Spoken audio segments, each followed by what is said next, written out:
ఇందిరమ్మ ఇళ్లకు నగరాల్లో స్థలాల అన్వేషణ. ఇక G+3 విధానంలో నిర్మాణానికి సర్వే. గ్రేటర్లో 2 మురికివాడల గుర్తింపు అని చెప్పేసి ఒక వార్త కనిపిస్తూ ఉంది. అయితే సిటీలో ఎక్కడెక్కడ ఇవ్వచ్చు ఇల్లు, నిజంగా ఇళ్ల స్థలాలు 100% ఇవ్వాల్సిన అవసరం ఉన్నది. అయితే ప్రభుత్వం చెప్తున్నట్టుగా నిజంగా ఎవరికి ఇస్తా అంటున్నారు ఇల్లు అంటే జాగా ఉన్న వాళ్ళకు, అంటే స్థలం ఉంటే మేము ఇంటి నిర్మాణానికి డబ్బులు ఇస్తామని చెప్తున్నది. మరి అసలు యాక్చువల్గా స్థలమే లేకపోతే మరి స్థలమే లేని వాడు పేదోడా కాదా? స్థలం ఉన్న వాళ్ళు అంటే ఇప్పుడు సిటీలో స్థలం ఉన్నది అంటే ఎంత లేదనుకున్నా కానీ 50,000కి తక్కువ ఉండదు. ఎడ కూడా ఎంత తక్కువ అనుకున్నా కానీ 50,000కి తక్కువ ఉండదు. ఏది గజానికి ఓ 100 గజాలు ఉందంటే ఓ 50 లక్షల రూపాయలు ఉంటుంది లెక్క. మరి అటు ఇప్పుడు వాళ్ళకి మాత్రమే ఇల్లు ఇస్తా అంటే ఇవ్వద్దని కాదు, 100% వాళ్ళకి ఇవ్వాల్సిందే. కానీ ఇల్లు అంటే అక్కడ జాగా లేనటువంటి వాళ్ళకు, స్థలం లేనటువంటి వాళ్ళకు మరి ఇల్లు ఎట్లా అనుకున్నప్పుడు దానికోసమే ప్రయత్నం చేస్తూ ఉందంటే ఇది ఒక నిజంగా కూడా అది మంచి నిర్ణయం. 100% అది చేయాల్సిన అవసరం ఉన్నది. ఎవరైతే పేదలు ఉన్నారో ఆ పేదలకు ఇళ్ల నిర్మాణం కోసం ఎక్కడెక్కడ స్థలాలు ఉన్నాయో ఆ స్థలాలను చూడాలి. తర్వాత జర్నలిస్టులకు సంబంధించి కూడా చాలా కాలంగా ఒక 2 పర్యాయాలు ముఖ్యమంత్రిగా అయ్యిండు కేసీఆర్. అయిన తర్వాత జర్నలిస్టులకు డబుల్ బెడ్రూమ్ ఇల్లు సరిపోతావా, 3 బెడ్రూమ్ ఇల్లు తీసుకొని మంచిగా ఉండాలి, అట్లుండాలి ఇట్లుండాలని చెప్పిండు. అరే చూస్తే అద్భుతం అనిపించింది.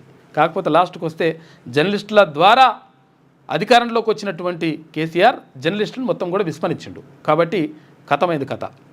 కాబట్టి ఇప్పుడు ఉన్నటువంటి ప్రభుత్వం కూడా మేము ఎండింగ్లో చేస్తాం, లేకపోతే వచ్చేసారి మళ్ళీ వస్తే చేస్తాం, ఇట్లా ఈ విషయాలు పెట్టుకోకుండా 100% జర్నలిస్టులకు సంబంధించి ఒక నిర్ణయం తీసుకోవాల్సిన అవసరం ఉన్నది. ఎందుకంటే జర్నలిస్టులు అంటే ఇప్పుడు ప్రత్యేకంగా జీతం కోసం కాకుండా ప్రజల కోసం పనిచేస్తూ ఉంటారు. నిజంగా కూడా ప్రభుత్వ ఉద్యోగులు పనిచేయరా అంటే పనిచేస్తారు. కాకపోతే ఏంటంటే ప్రభుత్వ ఉద్యోగులకు రకంగా జీతం వస్తుంది. కానీ జర్నలిస్టులకు ప్రత్యేకంగా జీతాలు ఏమి ఉండవు. మరి మంచి చొక్కాలు వేసుకుని కొంతమంది ఎట్లుంటారంటే పాపం వాళ్ళు ఇంట్లో దారుణమైనటువంటి పరిస్థితులు ఉంటాయి. కేసీఆర్కు ఈ విషయం కూడా ఒకసారి ప్రస్తావించిండు. దారుణమైనటువంటి పరిస్థితులు ఉంటాయి. కాకపోతే బయటకు వచ్చేసి మంచిగా సూట్ బూట్ వేసుకొని బయటకు వెళ్ళి నడుస్తూ ఉంటే అద్భుతంగా కోటీశ్వరుడు అనుకుంటుంటారు అనమాట. కాబట్టి జర్నలిస్టుల జీవితాల్లో చాలా జీవితాల్లో కూడా కష్టాలు ఉన్నాయి. ఆ కష్టాలని పట్టించుకోవాల్సినటువంటి బాధ్యత ప్రభుత్వం పైన ఉంటుంది. ఎందుకంటే ప్రభుత్వాలు గద్దెను ఎక్కాలన్నా గద్దె దిగాలన్నా జర్నలిస్టుల రాతలు చాలా కీలకం. కాబట్టి ఈ విషయాన్ని గుర్తుంచుకుంటే మంచి జరుగుతుంది. గుర్తుంచుకోం మేము ఇష్టం వచ్చినట్టుగా వ్యవహరిస్తాం. ఇప్పుడు జర్నలిస్టులకు ఇల్లు ఇస్తే పోయేదేం లేదు. విషయం ఏంటంటే ఇళ్ల స్థలాలు కానీ లేకపోతే ఇళ్ల నిర్మాణం కానీ, ఇళ్ల నిర్మాణం పైసలు లేకపోతే స్థలాలు ఇచ్చినా సరిపోతుంది.